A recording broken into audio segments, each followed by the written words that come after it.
New today, Donald Trump is lashing out at members of the January 6th committee, accusing them of unfairly targeting him and destroying its records, which the committee denies. And Cheney was behind it, and so was Benny Thompson and everybody on that committee. For what they did, honestly, they should go to jail. So you think Liz Cheney should go to jail?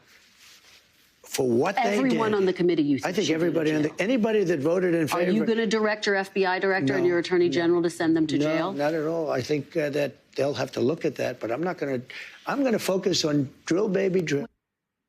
All right, joining us now, we've got Steph Kite, political reporter for Axios, and Melanie Zanona, Punchbowl News senior congressional reporter and MSNBC political contributor. Melanie, I'm going to start with you.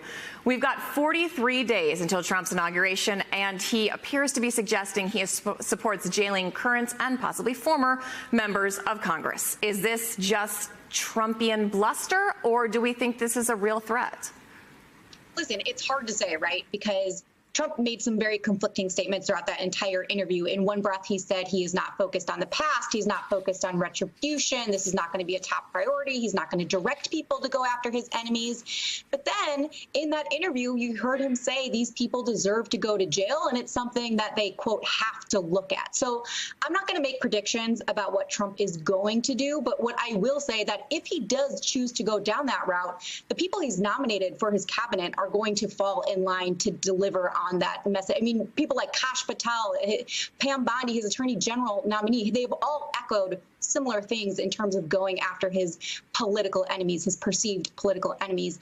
And what I'll also say is that I do think this is going to renew conversations in the Biden administration about potential preemptive pardons for some of Trump's critics. We knew those conversations were already taking place among some high-level aides, but I expect those conversations to really pick up in these last few weeks here. Well, on that note, Steph, Donald Trump was responding to a question from Kristen Welker about reports that President Biden is considering those preemptive pardons of people who have criticized Trump publicly, like Liz Cheney, Senator-elect Adam Schiff, and Dr. Anthony Fauci. Trump said he could pardon the committee members if he wants to, and, quote, maybe he should. Now, this would be a relatively novel move. Is it gaining traction? And what do you make of Trump's suggestions there?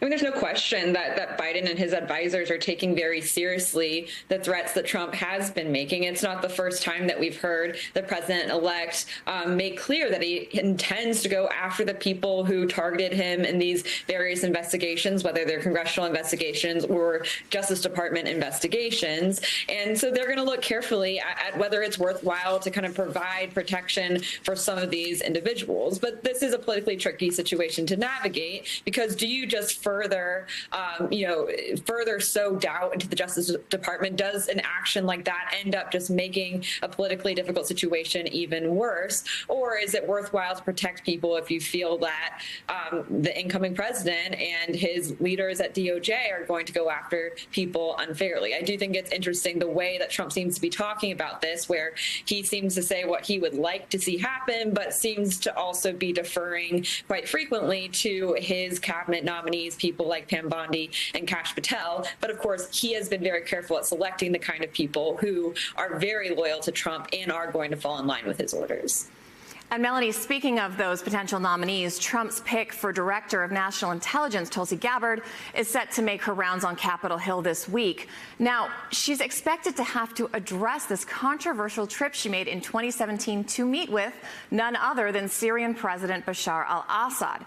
Given what's happening in Syria and now that Assad is gone, does this make the situation better or worse for her confirmation chances? I think she was already going to come under very heavy scrutiny for her views on Syria, her past comments that she's made, this secret trip she took, and at the time saying she doesn't believe that Assad is an enemy of the United States. She's also openly questioned United States intelligence, assessing that he carried out chemical strikes and attacks on his own people. So, I mean, that was going to be something that she had to answer for already, but I do expect it to come under even heavier scrutiny now as she makes these key rounds with senators this week. What I will say is that she is a very controversial nominee. I think a lot of people, Republicans included, have deep reservations about her past and her views. But Republicans right now are really taking the posture of deference towards Trump's nominees. I'll also say Pete Hegseth, the nominee to lead the Pentagon Department, and probably the most embattled nominee, is really acting as a heat shield right now. So Gabbard and Kash Patel have not really come under as heavy as scrutiny, but there are still a lot of concerns and a lot of questions she is going to have to answer for starting this week. And Steph, Trump's pick for FBI director, Kash Patel, is supposed to do the same thing, go to the Hill, meet with senators this week. Donald Trump said on Meet the Press that he won't direct the FBI to investigate his political enemies, but Patel will do, quote, what he thinks is right. That does not sound like it's going to be too reassuring to senators who maybe have some reservations about whether or not to confirm him. What's your take?